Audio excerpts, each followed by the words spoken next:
Alex Jones's connection to Los Angeles is by far the most pointed example of cognitive dissonance within the pre-existing paradigm of the InfoWars audience. Recently, Jones made a tour through Los Angeles, specifically an appearance on Logan Paul's show.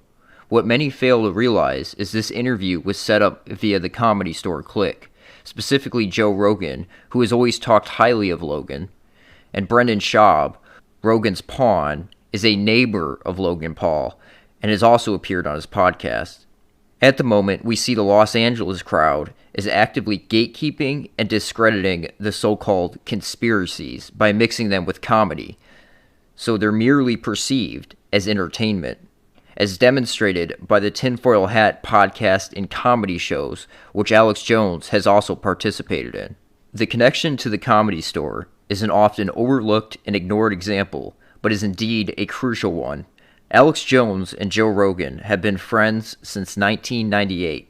To many, this appears to be their only connection, just friends. But the connections run much deeper than just friends. This is a network that tells the true story of the origin of both Alex Jones and Joe Rogan and the new alt-media empire they've built.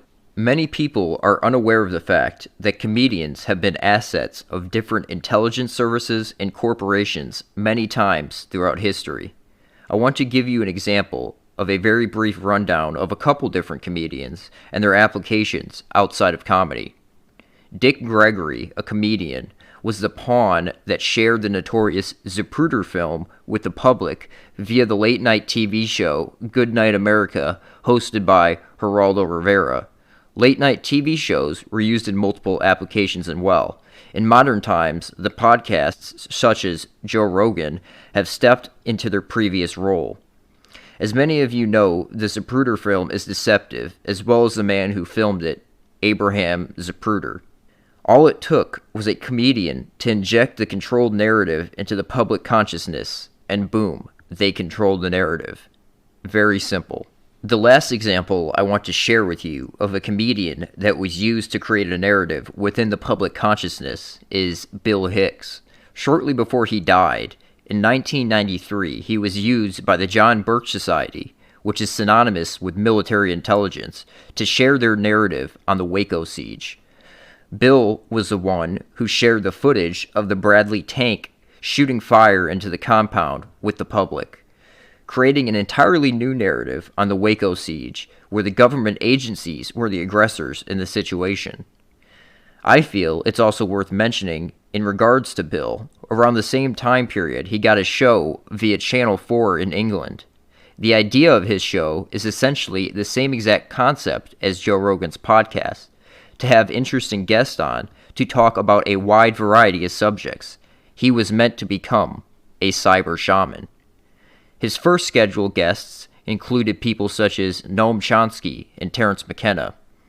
He was debating between taking this Channel 4 show or starting his own show via public access TV as a new Rush Limbaugh type character. The work of right-wing top Israeli propagandist Alex Jones, including a number of documentaries like Endgame, Blueprint for Global Enslavement, and New World Order, as well as his book, The Answer to 1984 is 1776, were distributed and published by Satanist Crowleyite Richard Metzger's Disinformation Company, a company that connects techno-pagans and transhumanists.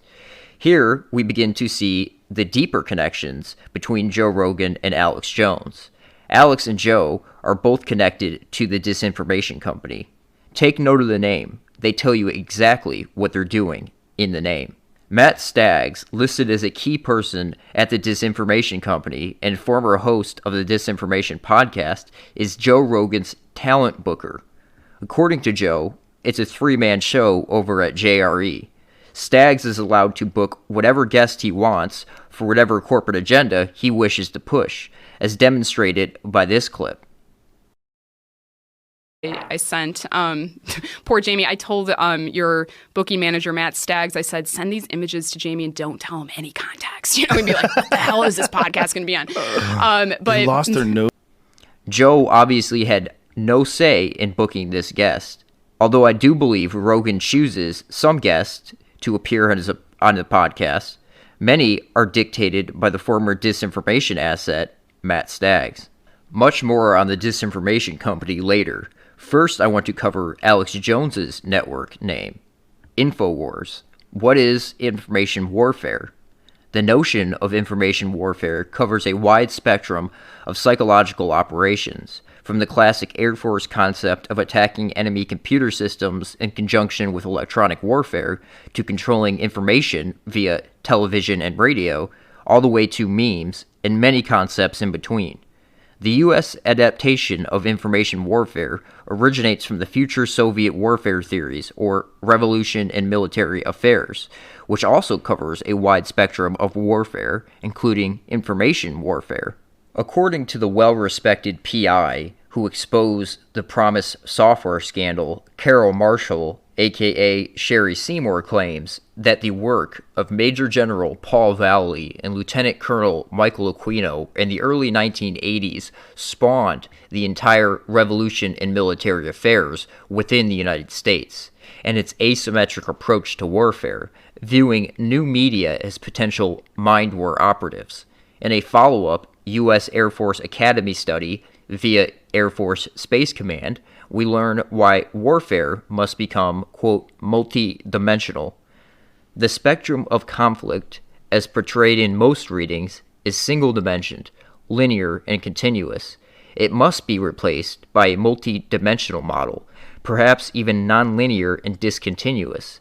Topological mathematicians would call it a manifold, hence the name conflict manifold. Its primary characteristic is multi-dimensionality.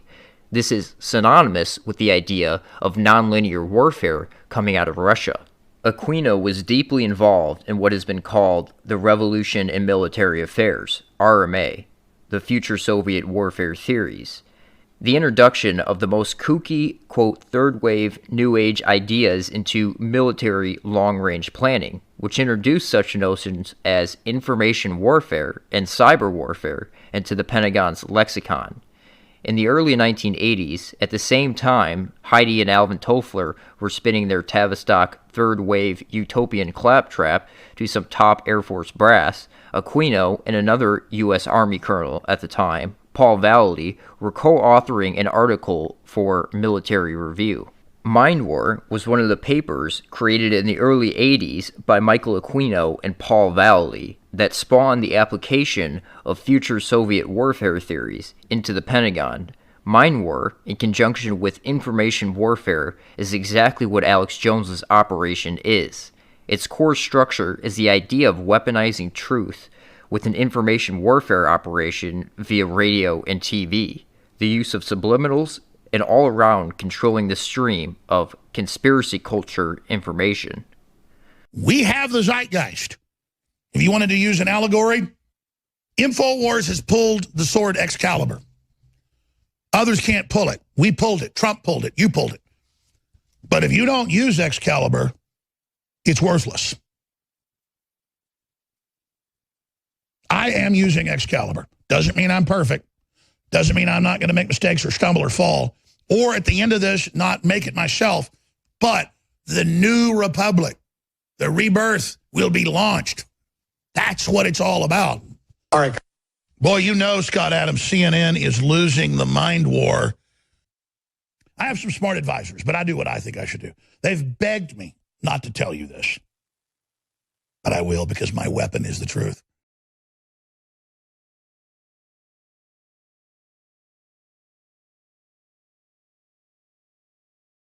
Even people I've hired over the years who are great folks who went to normal school for this go, well, let's use subliminal to help people. And I've got to constantly say, well, that's a second long. It's not completely subliminal, but get it out of there. You know, I don't want to go there because we're so inculcated with subliminally,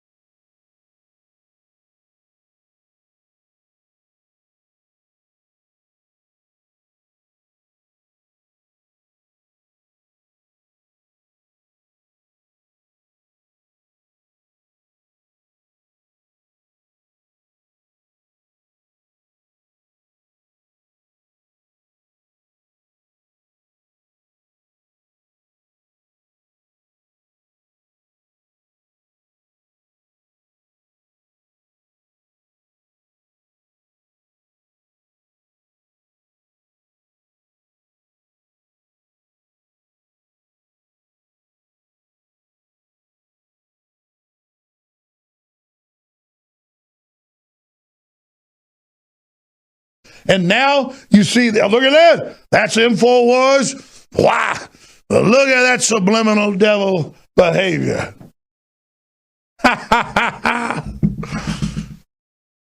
Then they'll say, Mind War, according to Lieutenant Colonel Aquino, was inspired by studies carried out at the Esalen Institute, which was Soviet-dominated as well, and the origin of much of the New Age culture, which ties in perfectly with the disinformation company agenda.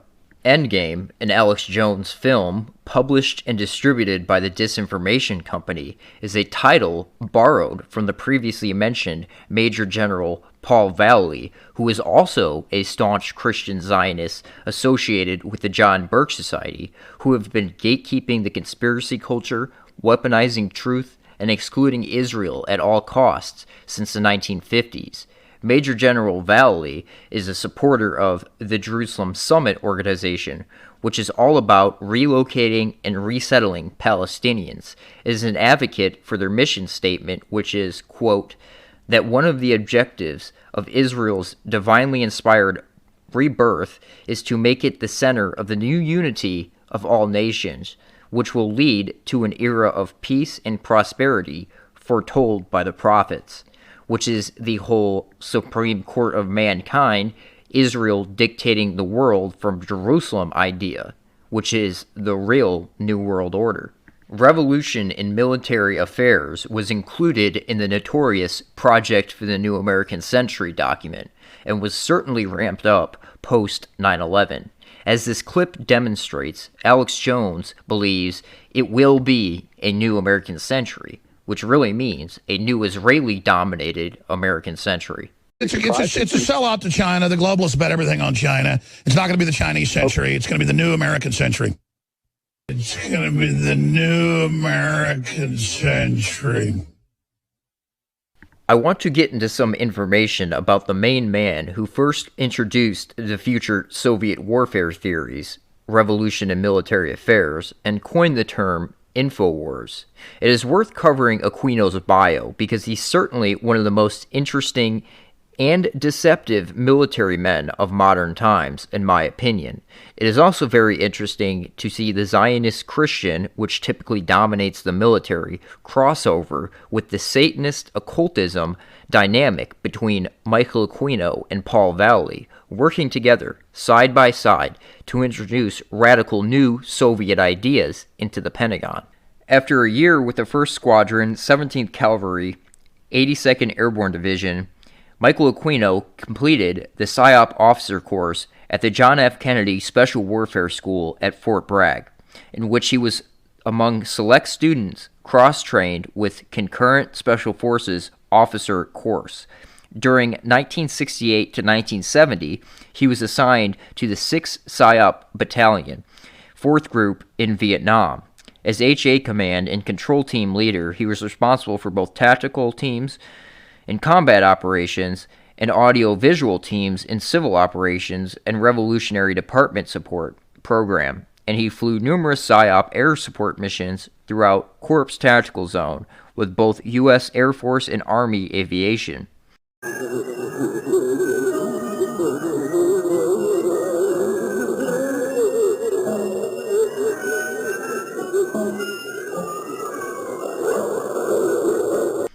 In 1972, he joined the 306th PSYOP Battalion, USAR, at Fort MacArthur, California, and for the next 7 years he served as research analysis, team leader, operations officer, and finally executive officer in the 306th, whose members range from eccentric Hollywood personalities to LAPD officers. He oversaw highly classified basic PSYOP studies for the Joint Chiefs of Staff, PSYOP support for the training of units such as the 12th Special Forces, and use of the 306th Atmospheric World War II-era bunkers for space combat scenes in the original Battlestar Galactica television series. In 1976, he was selected for Foreign Area Officer Career Program, completed that qualification at the Special Warfare Center and Central Intelligence Agency during the next 3 years, and participated in NATO REF RGER exercise as a Western Europe specialist. In 1976, he also completed the remaining course requirements for Special Forces, and he was awarded that tab upon its creation in 1984. From 1979 to 1981, he served as the FA team leader for Headquarters, 7th PSYOP Group in San Francisco, during which time he became combat commander, collaborated on the predecessor concept paper to this Mind War book. Returning to active duty in 1981, he was transferred to Civil Affairs Branch, completed its advanced course at the Special Warfare and Distinguished Graduate, and received that rare primary skill identifier of Political Military Affairs Officer, 48G. In this capacity, he was sent to the State Department Foreign Services Institute and the Defense Intelligence Agency for attaché qualifications, completed the Military Intelligence Officer Advanced course at Fort Hanucha. In 1986, he was reassigned to Military Intelligence Branch. In 1986 to 1987, he was the sole USAR officer selected to attend the Industrial College of the National Defense University. During that year, he worked with U.S. Information Agency representative at the National War College on PSYOP ethics paper, which is also a predecessor to Mind War. In 1990, he was the Army's first officers to be certified in Joint Space Intelligence by the U.S. Air Force. He was assigned to a J-2 HQ U.S. Space Command, where in Section X, out of the Cheyenne Mountain NORAD complex, he was involved with those files until he retired from the active USAR in 1994. Since the Army had waited until that exact date of his final U.S. retirement in 2006 to create the PSYOP branch, it graciously transferred him posthumously to Gray and Green in 2011. He has retained his original affiliation with the 1st Special Forces Regiment out of respect for that unique honor. American decorations include Bronze Star, Meteorist Service Air Medal, 3 Army Commendation Medals, 2 Air Force Reserve Attachment Medals, Parachutist Badge, Special Forces Tab, and U.S. Air Force Space and Missile Badge. Vietnamese decorations include Gallantry Cross, Psychological Warfare Medal, and Air Services Medal. Academically, he received the Ph.D. in Political Sciences from the University of California in 1980 and the M.P.A. in National Resources Management from George Washington University in 1987. He taught as an adjunct professor of political science at Golden Gate University from 1980 to 86. Professionally, he is a member of the Special Forces, PSYOP, Civil Affairs, Foreign Intelligence Officer, Air and Space Missile Defense Associations. After the conclusion of his U.S. government service, the Constitution permitted him to be recognized by Scotland's Lord Linden King of Arms as the current Baron of Regé.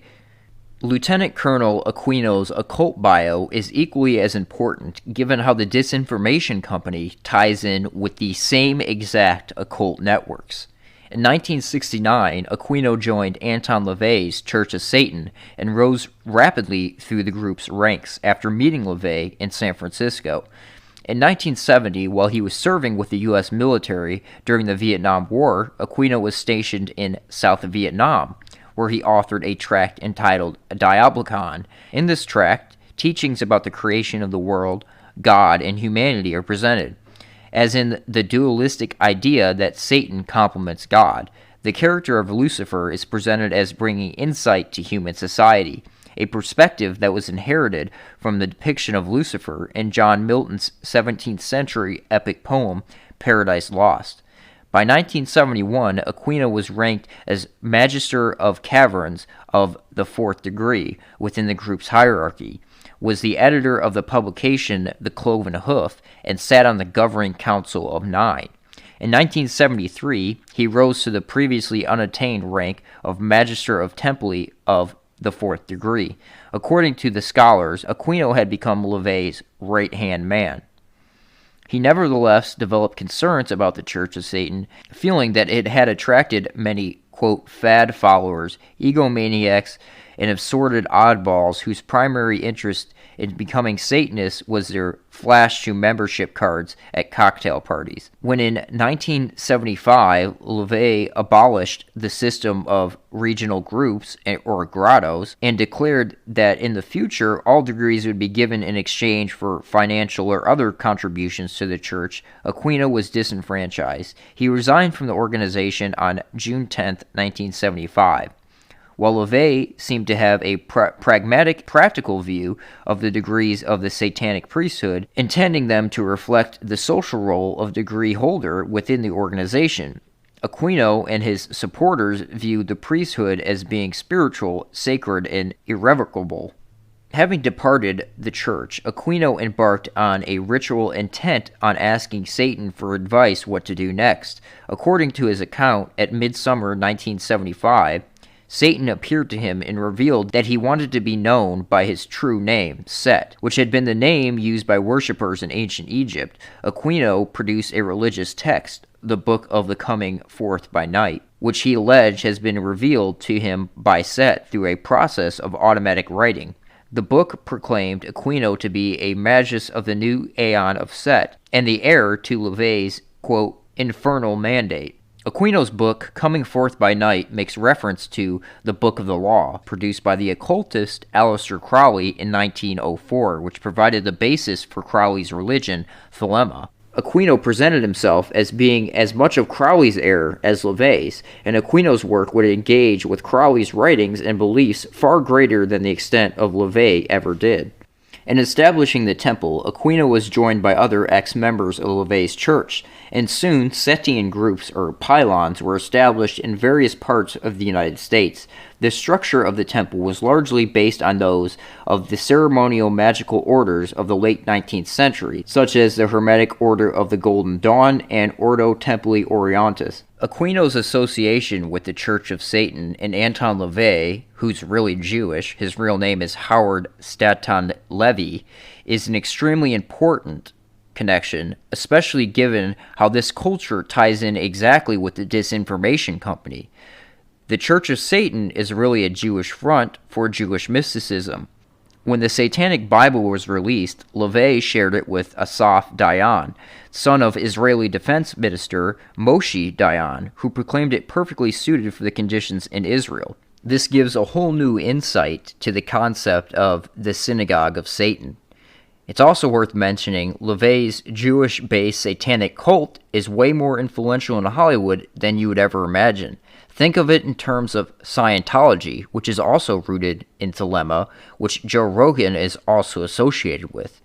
It's a way to rope the Goy and Shiksa actresses and actors into the cult while utilizing mind control and abuse. Joe Rogan has attended Anton LaVey's grandson's satanic wedding. Rogan's view of religion and his philosophy of life is essentially one of a Satanist, regardless of if he publicly declares it or not. Back to the dubious disinformation company. Richard Metzger was the host of the TV show Disinformation, the Disinformation Company, and its website disinfo.com, featuring the tagline, "Everything you know is wrong," that focused on current affairs, titles, and seeks to expose alleged conspiracy theories, occultism, politics, news oddities, and purported disinformation. Metzger admits that from an early age he identified himself as a, quote, warlock, and that through a careful study of Kenneth Anger's work, through his influence, in part, I continued to move forward, combining my career ambitions of working in film, television, and publishing my private magical interests. Anger, the notorious producer of Crowley-inspired underground films, was a key figure around which swirled the network of Laurel Canyon musicians, occultists, and members of the Manson family and the Church of Satan. Ultimately, Metzger considers the Disinformation Company to be a, quote, magic business, and explains, magic, defined by Aleister Crowley as the art and science of causing change in conformity with will, has always been the vital core of all the projects we undertake at the Disinformation Company. Whether via our website, publishing activities, or our TV series, the idea of being able to influence reality in some beneficial way is what drives our activities. I've always considered the Disinformation Company and our various activities to constitute a very complex spell. Aleister Crowley was an open child molester. He promoted child molestation as one of the most potent forms of magic. Crowley's satanic thelema occultism is rooted in Jewish mysticism.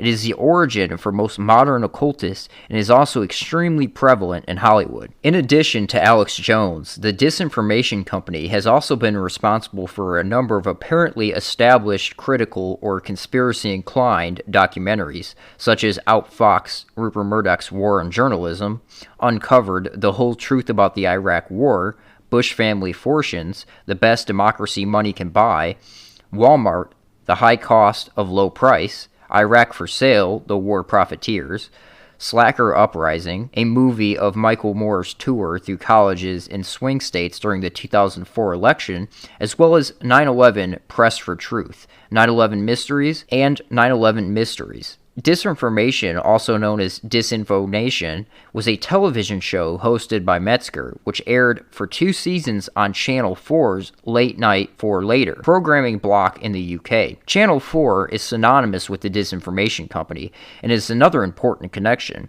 Channel 4 is what John Ronson worked with when producing films that featured both Joe Rogan and Alex Jones, usually regarding conspiracy theories, that Ronson would turn into a joke or, quote, debunk.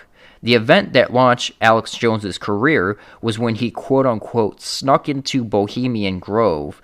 Jones was with Ronson when he did this. They both made 2 separate films on the club, featuring each other in the films. Rogan and Jones are still connected to Ronson to this day. One of Joe Rogan's favorite topics to bring up in relation to Alex Jones is Bohemian Grove.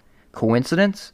I think not. The 16 30-minute Metzger disinformation episodes were produced for Channel 4, were then cut down to 4 one-hour specials intended for the Sci-Fi Channel in America.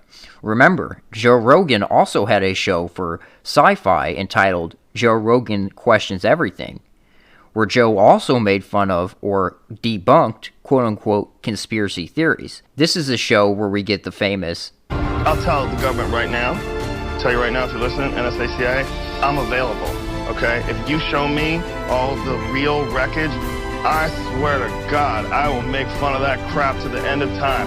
I'll make up stories. I'll lie to my mother. I swear to God, I will make fun of that crap to the end of time. I'll make up stories. I'll lie to my mother. Quote. So are we beginning to see how these networks operate, dominating and guiding the mainstream conspiracy culture? Metzger's show never aired due to controversial content. Those 4 episodes have been subsequently released on a DVD with a second bonus disc presenting the highlights of DisinfoCon, a 12-hour event held in 2000, featuring Metzger and a host of occult celebrities, including Marilyn Manson, Kenneth Anger, painter Joel Coleman, Douglas Rushkoff, Mike Petsky, Grant Morrison, Robert Anton Wilson, Todd Brennan, Faye, and many others. The bizarre irony is that disinformation seems to produce just that, disinformation. A telling example is Metzger's interview on Disinformation Nation of Ted Gunderson, a former FBI agent who is known for his investigations of a secret, widespread network of groups in the U.S. who kidnap children and subject them to satanic ritual abuse and human sacrifice. However, Metzger's, quote, documentary is obviously a mockumentary in the Discordian style of humor and playing both sides, typical of Robert Anton Wilson. Gunderson's focus has been on the abuse within the CIA and military establishment, and he mentions that Southern California is a pivotal area of satanic cult activity. However, although Metzger's documentary claims to be a, quote, deep uncovering look at the, quote, shadowy figures in Satanism today, he juxtaposed Gunderson's comments by reporting on a pitiful group of Blumpkin Satanist wannabes. Metzger's video recalls a similar piece of disinformation produced by Britain's Channel 4 in 1992 titled Beyond Belief, which purported to provide evidence of satanic ritual abuse, SRA. The show was hosted by Andrew Boyd, an active opponent of SRA and author of Blasphemous Rumors, a book on the topic. Beyond Belief featured reference to both law enforcement agencies and the opinions of medical experts, as well as an interview with the now debunked cult survivor, Jennifer, who claimed that to have been part of a group which made the video. Footage included obscene rituals involving hooded men having ritual symbols carved into his flesh, a naked woman tied and roped, and an apparent abortion on other restrained and possibly drugged women. Another scene shows a young teenage girl tied up and involved in a violent sexual act. These sequences are interposed with shots of explicit sex, human skulls, and satanic symbols. However, the footage turned out to have been that of an earlier experimental film created slightly less than a decade earlier by Genesis P. Ordridge, Three Temples of Psychic Youth, founded by Genesis P. Ordridge, who are the forefront of techno-paganism that underlies the philosophy of transhumanism. TOPY are an offshoot of the Illuminates of Thantaros, a society devoted to the practice of chaos magic, to which belongs Robert Anton Wilson, Timothy Leary, William S. Burroughs, who is a friend of P. Ordridge. Additionally, the footage itself had been practically funded during the 1980s by Channel 4, used previously as part of a program on experimental British cinema, as an element of various performances by associated bands including P. Ordridge experimental band Psychic TV. In 2003, Metzger put together the Book of Lies, named after Aleister Crowley's book of the same name, subtitled The Disinformation Guide to Magic and the Occult.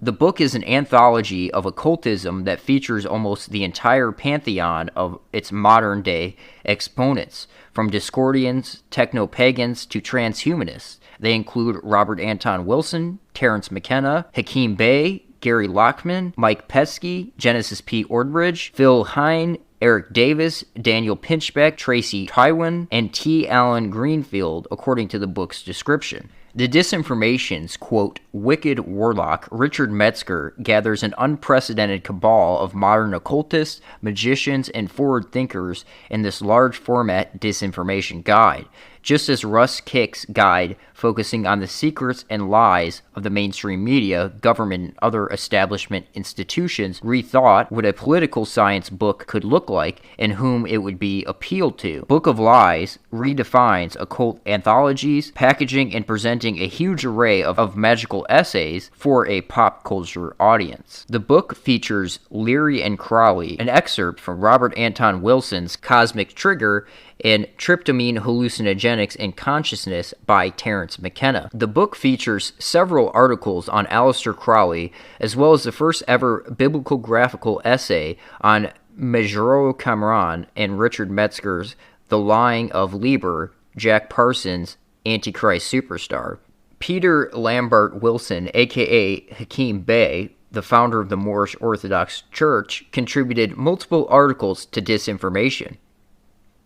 Hakeem Bey has also received criticism for writing for the North American Man-Boy Love Association, aka NAMBLA, a pedophile advocacy organization in the U.S. that works to abolish age consent laws.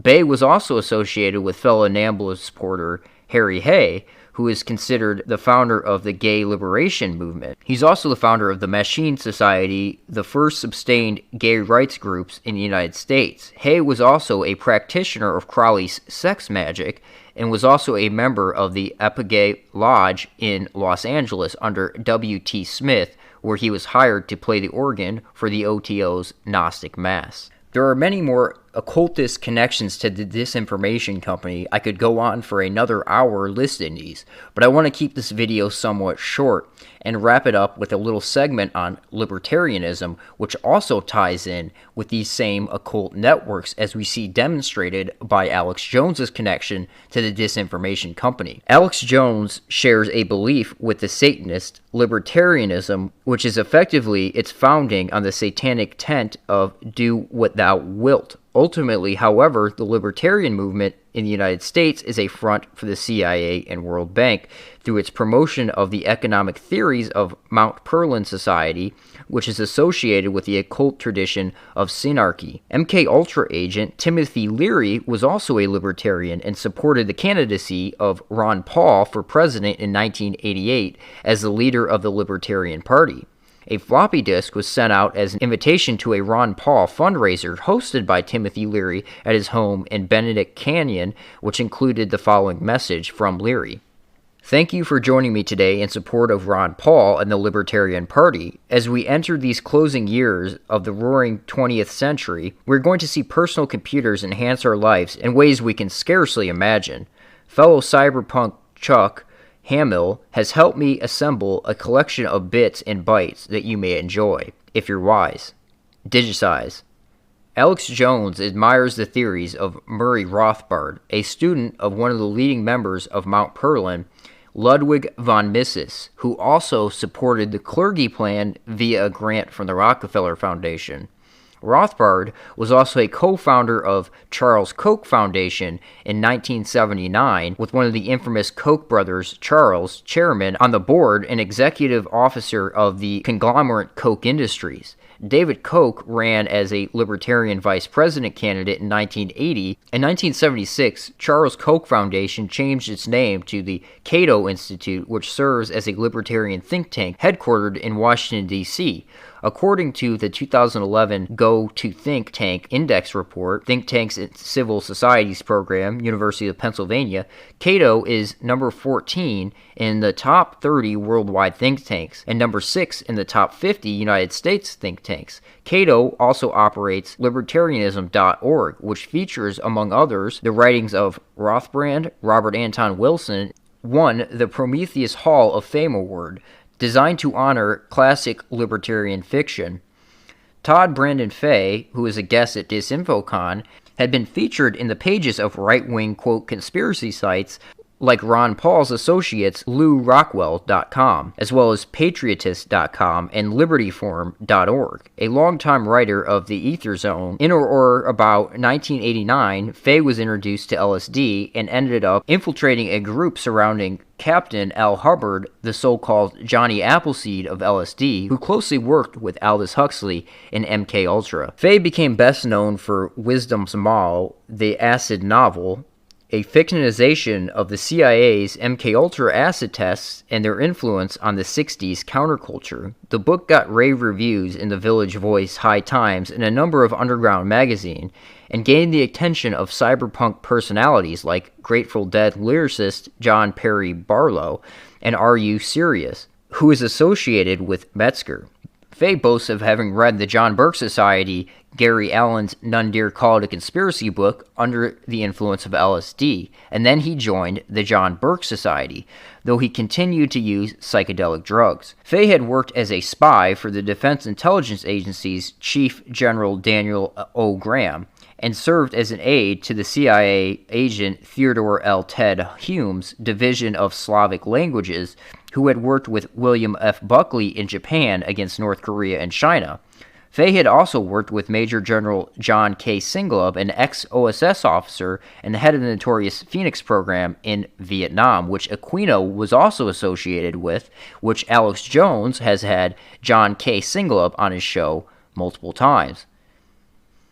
Fay worked with Singlub within the World Anti-Communist League, a CIA front with ties to the John Burke Society through the Western Goals Foundation. Western Goals was a private intelligence dissemination network active on the right wing in the United States. Western Goals was also associated with Reinhard Gehlen, with whom they shared a connection with the Order of the Knights of Malta. Western Goals was finally wound up in 1986 with the Tower Commission revealed that it had been part of the Iran-Contra funding network. Oliver North identified the Western Goals founder, John Singlub, as its liaison to the White House.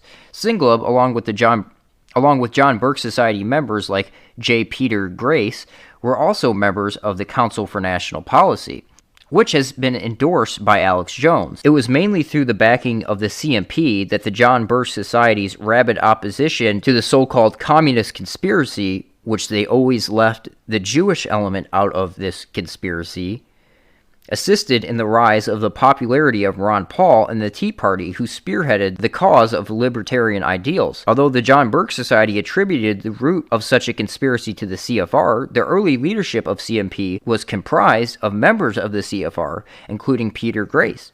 The CMP was described by the New York Times as a little-known group of a few hundred of the most powerful conservatives in the country, who met 3 times a year behind closed doors in undisclosed locations for a confidential conference. Now, I have done a lot of work on the John Birch Society, and I have some notes typed up on a scribed document that I will link in the description. I strongly suggest that you check this out, along with my other videos on the subject. CFR member Jesse Helms was also a key figure in founding the CMP. A 33-degree Mason, Helms played a role in the development of the Christian right, and also was a founding member of the Moral Majority in 1979. Helms was close with Billy Graham, as well as Pat Buchanan and Jerry Falwell, who also were members of the CMP. Among CMP founding members were Senator Trent Lott, former U.S. Attorneys Generals Ed Massey, John Ashcroft, Lieutenant Colonel Oliver North, a philanthropist Elsie Prince, mother of Eric Prince, and the founder of Blackwater USA. Again, I stress you check out my document, which lists all the CMP connections to Trump. There are numerous connections through the Trump administration. Thank you for listening. Please like and share this video. I believe this is crucial information, and you guys have a good one.